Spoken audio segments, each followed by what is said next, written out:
How to change Temu checkout minimum. Hi everyone, this is Kate and welcome back to another video, and on today's video we will learn how we can adjust minimum purchase amount on Temu.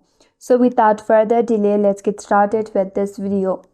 The minimum checkout on Temu refers to the smallest total amount you must spend to complete your purchase. So, if your cart value is below this threshold, you typically won't be able to check out or may be charged additional fees.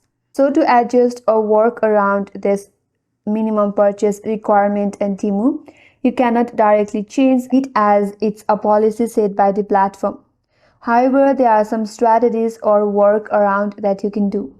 First of all, you can add small items to your cart. Include inexpensive items like accessories or essentials to meet the minimum requirement. And the second thing, you can use promotions or coupons. Look for the discounts, coupon codes, or special deals that might reduce or eliminate the minimum order requirement. The third option that you can do is combine your multiple orders.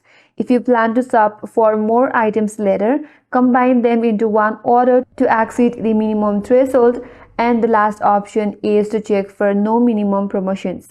Sometimes Temu runs promotions with no minimum order requirements, so stay updated through their application or websites. So by employing these strategies, you can effectively manage Temu's minimum order policies and optimize your shopping experience. So that will work around for you. And that's all for today's video. Hope this video was helpful, and if you are new to our channel, consider subscribing. Thanks for watching and stay tuned for more videos.